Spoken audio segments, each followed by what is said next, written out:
Okay, good morning everybody and welcome to our User Console for Supervisors webinar. The session should last approximately 15 minutes with time for questions at the end. Please ask any questions via the chat on the meeting and then we'll answer those questions at the end. Any questions not answered we will put on the frequently asked questions section of the webinar website. So today we're going to be having a look at the User Console, and as a supervisor there's lots of useful information available through the User Console on a real-time basis. So during the session today, we're going to be having a look at the information that you can get from the calls list. We're going to look at the user list, the group management aspect through the User Console, and the menu options, including changing your settings.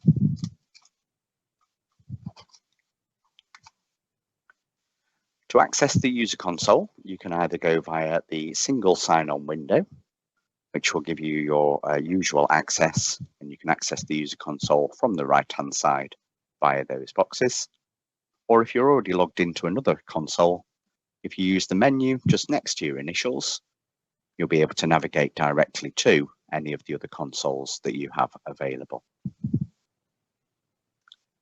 Once in the User Console, the usual setup would be to have your calls here on the left-hand side and then all the users over on the right-hand side.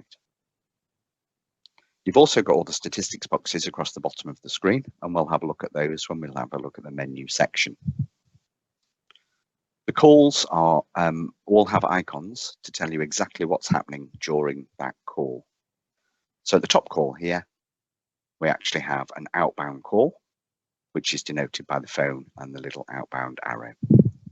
Inbound call.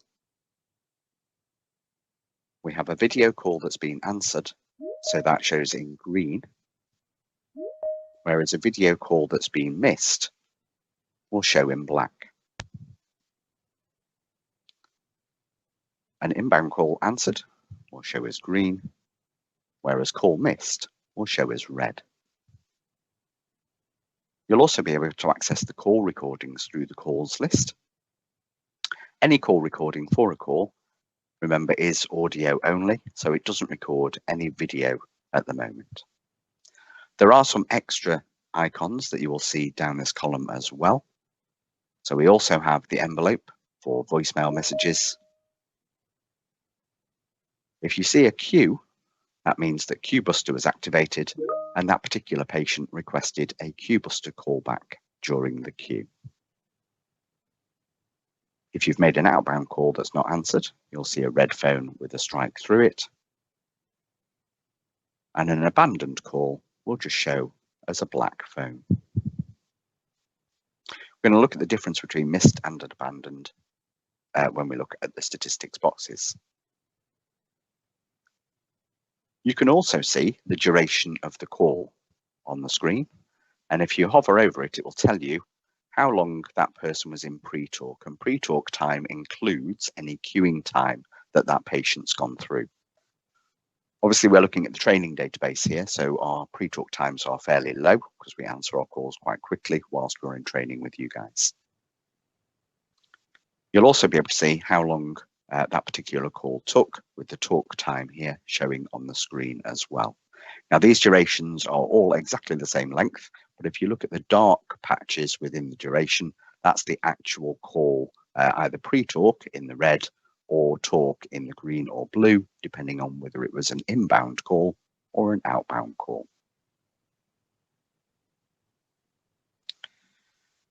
At the top of the screen here, we've got our recent and archive calls button. So to switch to calls that are older than 24 hours on our recent calls, I can use the archive call button. That will then bring up a search facility so that I can put in the date range that I want to have a look at.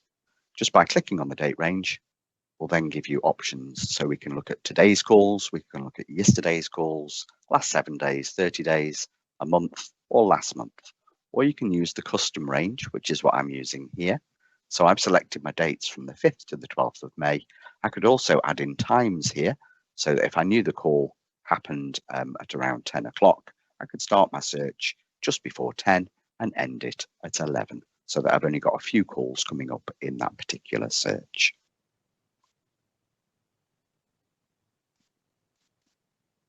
Once I have the range in that I'm looking for, just click on apply, and that will then sort the calls, so I now only have that particular range.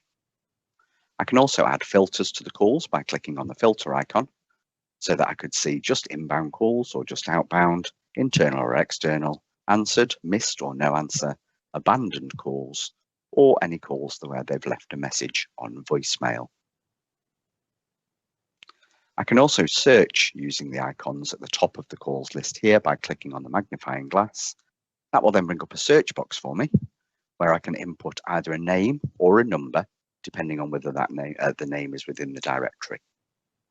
If I enter a number here, it will then reduce the number of calls that match the criteria between the 5th and the 12th, and also include that mobile number.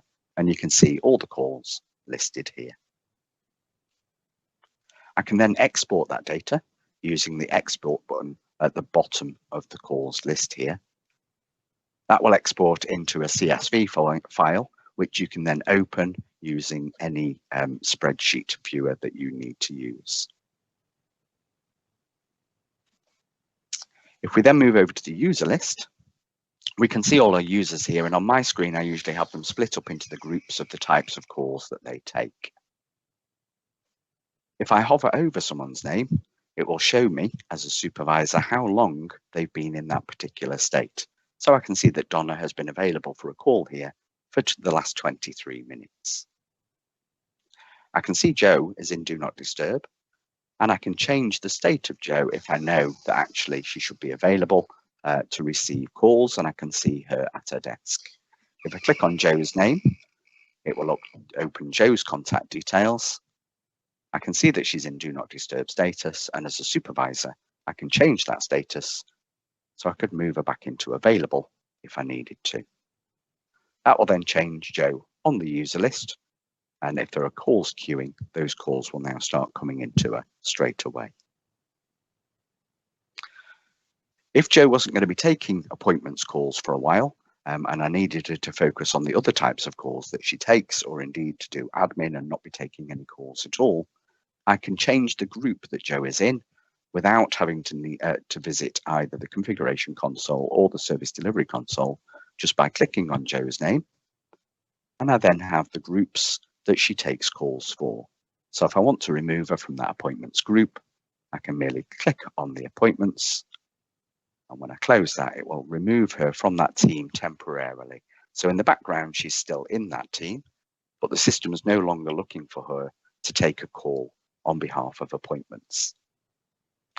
If I want to put her back into the team, I can either click where I can see Joe's name in one of the other groups, or I could use the search function at the top and actually search for the user so that I can just see Joe.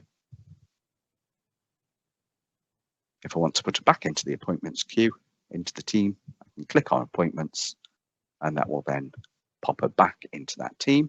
So the system will now start looking at her again so that she can take calls.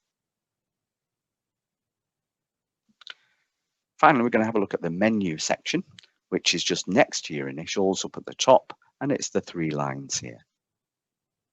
If I click onto the menu, that will then open the options that I have. So remember, I can go straight to any other console that I have access to. So if I needed to go to the support portal from here to log an issue, I could do that from here straight away.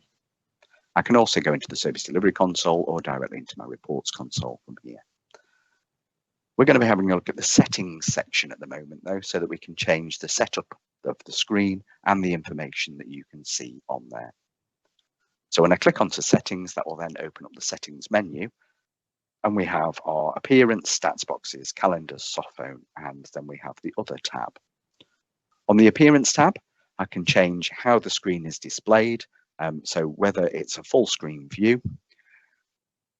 This compact view is how the calls appear within the calls list, and compact will give you a line. If you change that, the other one is a story, and it actually tells you what happened to that call from beginning to end.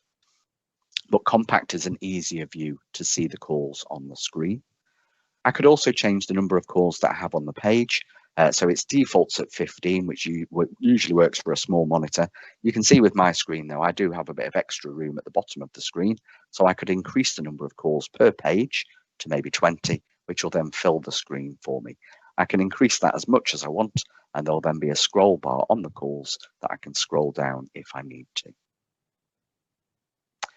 You don't really need to change the icon pack. That will just make sure that the icons that you can see are the ones that you need to see via Surgery Connect. The grouped agents list would change how your users are displayed. So if I take them away from being grouped, it will just list all the agents alphabetically and show whether they're logged in by being light grey or logged out in dark grey. I can also change how the active calls are shown on my calls list. So normally it would show the full line in the particular colour. So green for inbound calls and blue for outbound calls and red for calls that are queuing. You can actually change that so that it shows the call in white, even though it's an ongoing call. And then the colour will just be shown in the duration to show you whether it was an inbound or an outbound call. I can also change the layout of my screen, which I find especially useful. So rather than the 2/3, 1/3 split, I could change it to a 50-50 split here. And then my screen will show half and half with my calls and my contacts over on the right-hand side. Within the statistics boxes, I can turn on or off individual boxes here. Or if I'm not interested in them at all, I can click Show Panel at the top and it will remove all of the boxes from the bottom. However, for a supervisor, these statistics boxes can give you really useful information. So it's going to tell you how many people you actually have logged on and available to receive calls.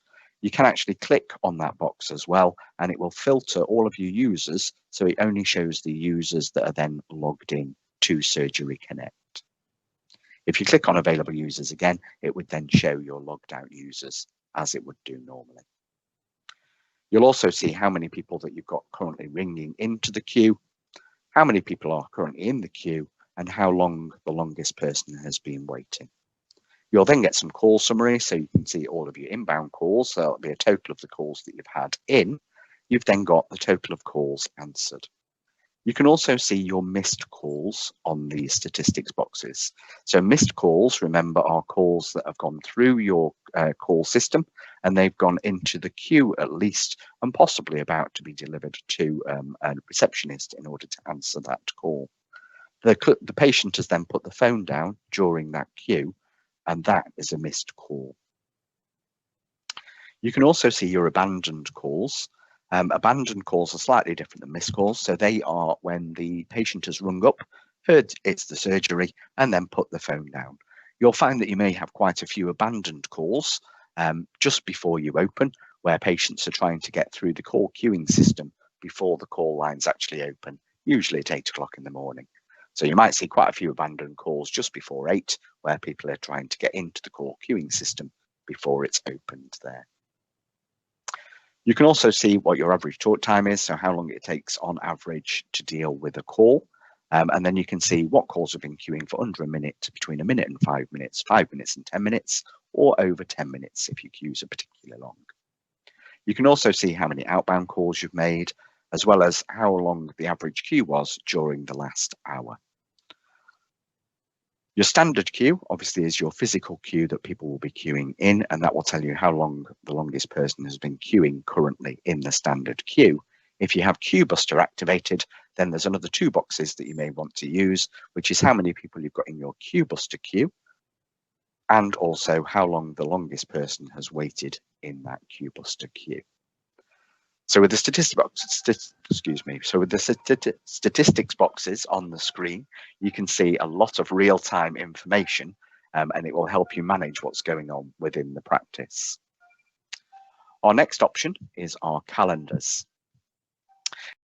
I can add in any of the calendars that I've got here for the practice. So I've either got my main calendar, which is controlling the opening and closing of the phone line. I've got my prescriptions department calendar, which is controlling the opening and closing times of that particular department, as is my test results. So the only one really that's going to affect the inbound calls is our main calendar. So if I add that onto my user console, just by clicking on the radio button here so that it goes green, that will then appear at the top of the user console, just next to our Surgery Connect logo. I can then access my calendar directly from the user console, directly from the user console by clicking on where it says open on the calendar. That will then ask me what I want to do, so I can either go and view the calendar and add an event to the calendar if I need to add on training maybe, or I can turn off automatic and just make it to go into a particular event straight away. So I could go into there and turn on the emergency message if there was a problem at the practice and we needed to evacuate. If I click on the emergency, that will then ask me what type of override I would like to enable. So I'm going to go for a permanent override, which will then be on until I turn it off. And that will change my main calendar looking at next to the icon here for Surgery Connect. So I'm now on the emergency situation rather than the standard open. If I then want to change that, I can click onto the emergency situation and turn on auto, and that will then put the calendar into what the schedule should be normally at that time of day. So if we turn on auto, that turns the calendar back on to its automatic function. If we then move on to the other tab, we know that we need to change our session idle timeout from the default 30 minutes up to 10 hours so that this web page will sit in the background all day and you won't need to log in every time you come back to it. You can also amend the view of the agents that you can see through the user list here. So I could permanently have all my logged out agents not showing on the screen, so it will only show me people that are actually logged in. Showing the caller name and dialed name is for your calls list. That will swap the numbers to names if we know the name. So if it's your main number that's making the call out or a particular group, it will put that name into the boxes on the dialed or the dialed number. You can also click off the phone dialer here. That will just remove this little icon up at the top, which actually makes it easier to find the dialer on your screen. So I recommend leaving that one on. And then our final one on our other tab is the call debug. And at the moment that is hidden, and it's hidden as a default. But with the call debug, if you have any problems with the quality of the calls via Surgery Connect, if you show the call debug by switching that one off, you'll actually next to each call get a little icon. And if you hover over the icon, it will show the ID of that particular call. If I then click on the ID, I can copy the ID so that I can then put it into my support ticket when I'm raising the issue with the support team. However, I can raise a support ticket directly from this screen just by clicking on the little question mark. So if I had a problem on a particular call and I'm going to need the Exxon team to help, then I can raise the support ticket by clicking on the little question mark here. It will take over the call ID straight away for you to make it easier. You can then put in a description of what the issue was and set the category and then create the ticket. That will then create a ticket through the support portal, which is actually going to be the topic of our next webinar in 2 weeks' time. So during this session, we've had a look at the calls list via the user console and the information that you can view there.